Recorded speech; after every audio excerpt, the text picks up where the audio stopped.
जब प्रियंका जी हाथरस पहुंच गई, प्रियंका जी लखीमपुर पहुंच गई, तो कहाँ थे ये लोग? और जनता बेवकूफ़ नहीं है।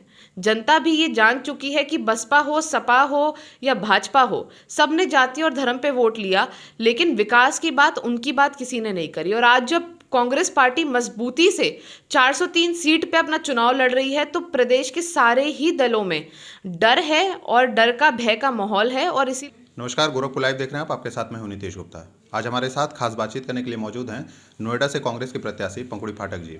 आपको बता दें कि आज डोर टू डोर जो है कैंपेन चला है और खुद छत्तीसगढ़ के मुख्यमंत्री भूपेश बघेल जी इनके साथ यहाँ पे थे।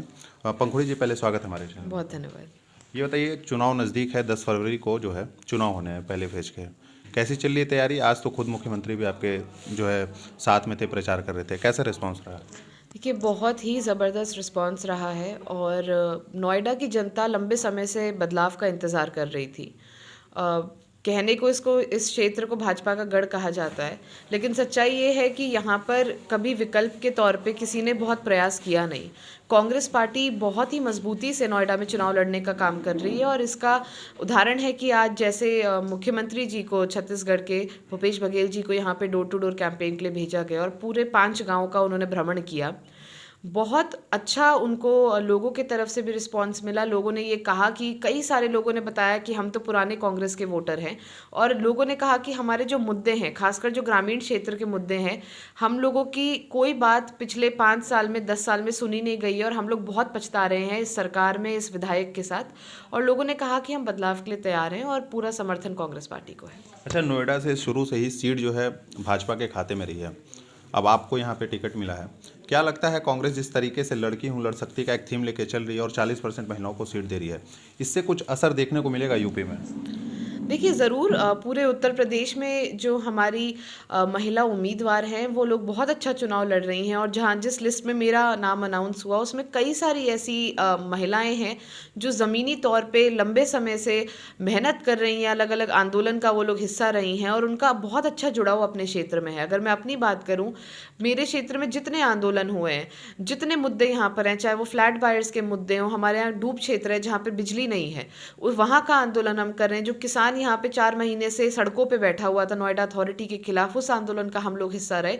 तो बहुत सारी ऐसी महिलाएं हैं जो राजनीति में बहुत मेहनत कर रही हैं, लेकिन मौका पहले कभी इस तरह का नहीं मिला जिस तरह से इस बार मौका मिला। और मुझे लगता है कि महिलाओं का भविष्य राजनीति में बहुत ही अच्छा है। और जो प्रियंका जी ने ये जो अभियान चलाया है, इससे महिलाओं में खास करके बहुत उत्साह है। मैं जहाँ पर भी जाती हूँ, लड़कियों को, महिलाओं को इस अभियान के बारे में पता होता है और महिलाएं इस बात को बहुत लेकर बहुत खुश हैं कि पहली बार राजनीति में उनके ऊपर चर्चा हो रही है। इससे पहले तो कभी किसी ने महिलाओं को पूछा ही नहीं, उनका मोल एक सिलेंडर के बराबर रखा। लेकिन आज महिलाओं का जो राजनीति में क्या योगदान है, क्या वो चाहती है, क्या सोचती है, तमाम मुद्दों पर चर्चा हो रही है, जिसको लेकर महिलाओं में बहुत उत्साह है। अच्छा, ये बताइए, तमाम राजनीतिक विशेषज्ञों की माने तो कांग्रेस एक तरीके से एक ऐसा दांव खेली है यूपी में कि एक जुआ मान लीजिए कि अगर सीटें आ गई तो ठीक है, नहीं तो चलिए हम तो रेस से बाहर थे ही। 40% का जो फार्मूला अपनाई है कांग्रेस पार्टी ने, कई लोग ये कह रहे हैं कि एक तरीके से जुआ है, कुछ मिल गया तो ठीक, नहीं तो वो भी ठीक।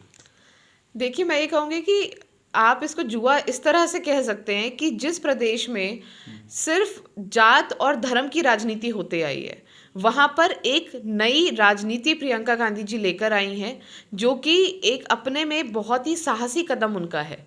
क्योंकि जो कमंडल और मंडल के बीच में ये प्रदेश फंस गया कि कोई दल धर्म की बात करता रहा और कोई दल जाति की बात करता रहा, उसमें जो आम जनता के मुद्दे हैं, बेरोजगारी के, महिला सुरक्षा के, किसानों के और महंगाई के, वो सारे तमाम मुद्दे जो थे, कहीं ना कहीं वो पीछे हो गए और सिर्फ जाति और धर्म के मुद्दों पर राजनीति होने लगी। ऐसे में प्रियंका जी ने जो महिलाओं की बात करी है, मुझे लगता है कि एक नई दिशा राजनीति को मिली है।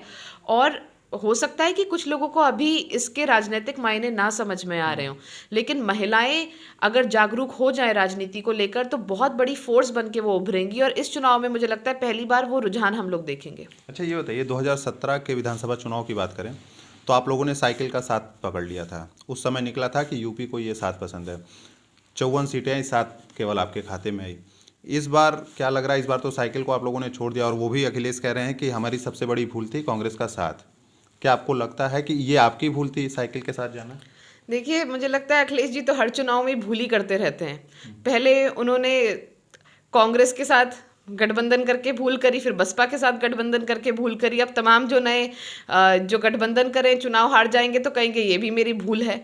तो कहीं ना कहीं मुझे लगता है अखिलेश जी को अपने पे अगर थोड़ा बहुत भी विश्वास और हिम्मत होता तो इतने चुनाव हो गए, वो भी हमारी तरह अकेले लड़ने का प्रयास करते। लेकिन अखिलेश जी भी जानते हैं कि उत्तर प्रदेश की जो जनता है वो उनको स्वीकार नहीं करना चाह रही है, और इसीलिए अलग अलग जातीय संगठनों का, क्योंकि ये राजनीतिक दल नहीं है, ये जातीय संगठन है, उनका वो साथ ले रहे हैं और कहीं ना कहीं अपना एक जातीय गणित वो साधने का काम कर रहे हैं। और हार जाएंगे तो फिर कहेंगे कि मेरी भूल है कि मैंने आरएलडी को क्यों ले लिया, चाचा शिवपाल जी को क्यों ले लिया और तमाम लोगों को क्यों ले लिया। तो देखिए, ये तो राजनीतिक बहाने होते हैं। राजनीति में अगर आप जीत जाओ तो वही बात आपकी जीत हो जाती है, और अगर हार जाओ तो भूल हो जाती है। और जहाँ तक कांग्रेस की बात है, हमें ये बात समझ में आ गई कि गठबंधन करके सिर्फ हमारा नुकसान हुआ है।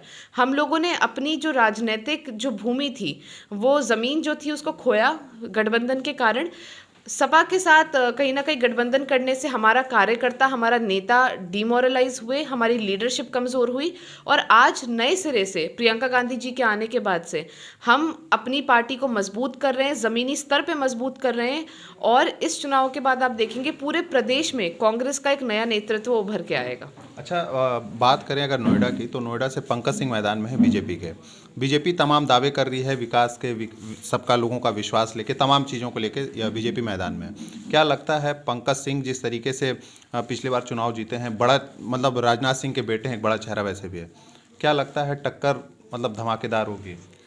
देखिए, पिछली बार भी जब पंकज सिंह जी यहाँ, क्योंकि यहाँ के तो रहने वाले हैं नहीं, जब बाहर से आए थे यहाँ चुनाव लड़ने, तो यही पहचान लेकर आए थे कि मैं राजनाथ सिंह जी का बेटा हूँ। लोगों ने सोचा अरे बहुत बड़े घराने से हैं, राजा के बेटे हैं, कुछ विकास यहाँ पर होगा।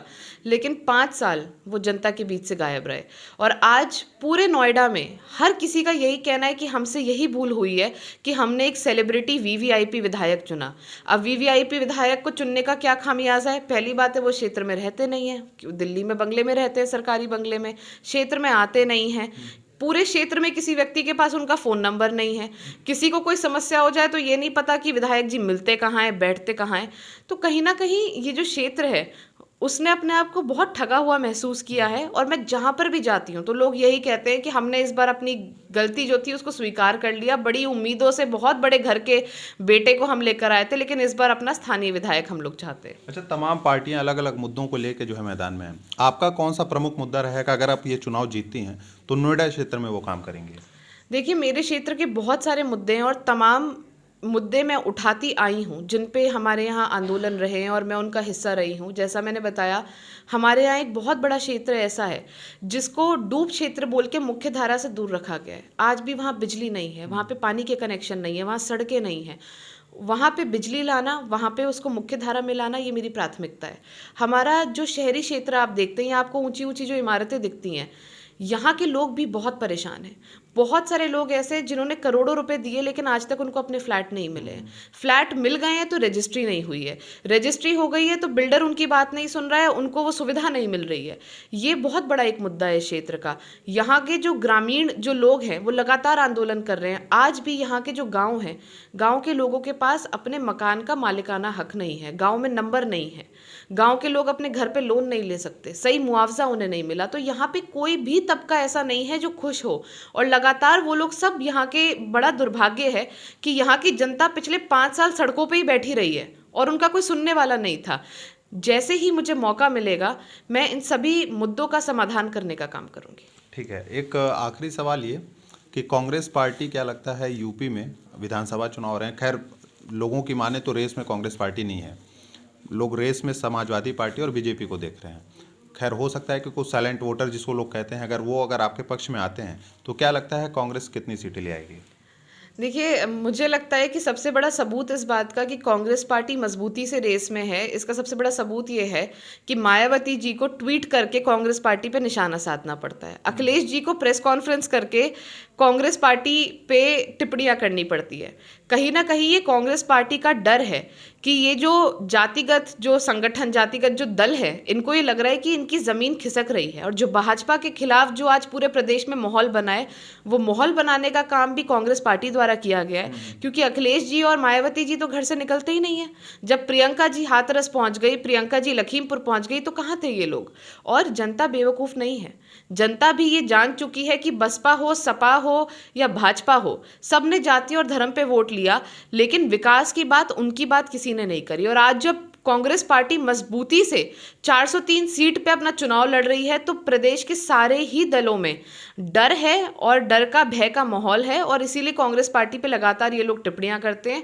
मुझे लगता है कांग्रेस पार्टी इस बार बहुत ही शानदार चुनाव लड़ने वाली है। और देखिए, ये जो नॉन सीरियस बातें अखिलेश जी करते हैं और बाकी तमाम करते हैं जो नेता की 80 और 100 और 85, मुझे लगता है कि राजनीतिक मैच्योरिटी की ये सब बातें नहीं है। जनता जो है अपना मत बड़ा साफ तौर पे देती है, और हमें उस दिन का इंतजार करना चाहिए जिस दिन जनता का मत आएगा। अच्छा, तमाम चुनाव देखा गया, 2014, 2019, 2022 है, 2017 भी बीच में। कांग्रेस तमाम दावे करती है। कांग्रेस में एक कमी लोग बताते हैं कि कांग्रेस अपने हार से ज़्यादा किसी दूसरे पार्टी के जीतने से काफ़ी खुशी होती है। मतलब बीजेपी को बस हरा दो, अपने भले कुछ ना हो। देखिए, सांप्रदायिक ताकतों को हराना मुझे लगता है एक उद्देश्य कांग्रेस पार्टी उदाहरण का। बंगाल है। हाँ जी। उदाहरण बंगाल है। बंगाल में आप लोग लड़े ही नहीं, दिल्ली में आप लोग लड़े ही नहीं, लेकिन जीते केजरीवाल या ममता बनर्जी। सबसे ज़्यादा खुशी आप लोगों को हुई। कारण क्या है? कांग्रेस बैकफुट पे क्यों है? देखिए, मुझे लगता है कि हर पार्टी का एक समय होता है। कई बार, अब जैसे आप आम आदमी पार्टी की बात कर रहे हैं, एक समय है, एक लहर थी जिसमें कि आम आदमी पार्टी लगातार अपना जीतती रही। एक कांग्रेस पार्टी का भी लंबा समय रहा। और मुझे लगता है कि कहीं ना कहीं सांप्रदायिक ताकतों को हराना कांग्रेस पार्टी के मकसद का एक बहुत बड़ा एक हिस्सा है, लोकतंत्र को बचाना, चाहे वो कैसे भी बचे। लेकिन अगर उत्तर प्रदेश की हम बात करें, उत्तर प्रदेश में बहुत मेहनत से कांग्रेस पार्टी लड़ रही है, जी जान लगा के हम लोग लड़ रहे हैं। और प्रियंका गांधी जी पिछले 2 साल से संगठन को बूथ स्तर तक बनाने का काम उन्होंने किया है।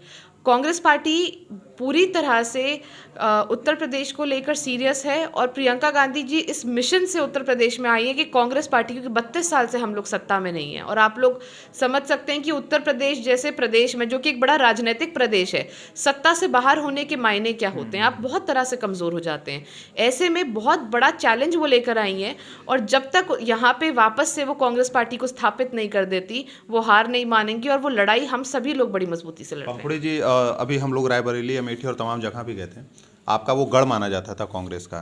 वहाँ से रायबरेली से देखा गया है कि अदिति सिंह जो थी, उन्होंने भी पार्टी छोड़ दी। आपकी लीडर रही हैं कांग्रेस की।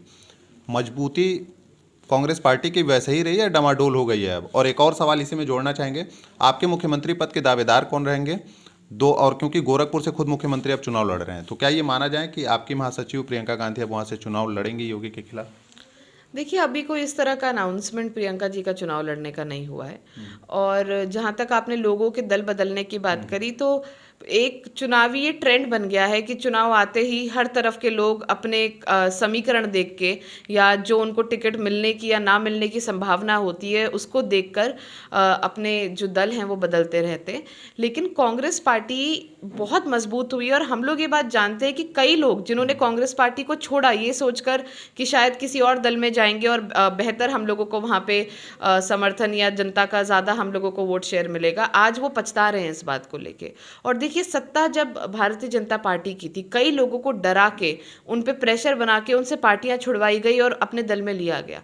लेकिन इसका ये मतलब नहीं है कि वो लोग वहाँ पर खुश हैं। और आज कांग्रेस पार्टी ऐसे लोगों को ढूंढ रही है, ऐसे लोगों को आगे कर रही है। अगर आप पहली लिस्ट देखेंगे, उसमें ज़्यादातर लोग युवा हैं, हम जैसे लोग हैं जो सही में ज़मीनी संघर्ष कर रहे हैं। हम लोगों का कोई राजनीतिक बैकग्राउंड नहीं है, लेकिन असल में जो संघर्षशील लोग हैं, छात्र राजनीति से आए हैं, अपने अपने क्षेत्र की राजनीति कर रहे हैं, उन लोगों को मौका दे रही। क्योंकि ये जो हम आज चुनाव लड़ रहे हैं, ये आने वाले भविष्य के लिए भी हम लोग अपनी तैयारी कर रहे हैं कि जो नेतृत्व उत्तर प्रदेश में हमें एक नया बनाना है, नए सिरे से। क्योंकि देखिए, 32 साल बहुत लंबा समय होता है, कई जनरेशन बदल जाती है, पुराना नेतृत्व एक तरह से समाप्त हो चुका है। एक नई नींव डालने का काम कांग्रेस पार्टी कर रही है, और मुझे बहुत खुशी है कि बड़े ही जुझारू, कर्मठ, संघर्षशील लोगों को इस बार टिकट दिया है। और आप देखेंगे उत्तर प्रदेश में एक नई लीडरशिप उभर के इस बार आएगी। जी। चलिए, आपने हमसे बेबाकी से जवाब दिया, बहुत बहुत धन्यवाद। बहुत धन्यवाद।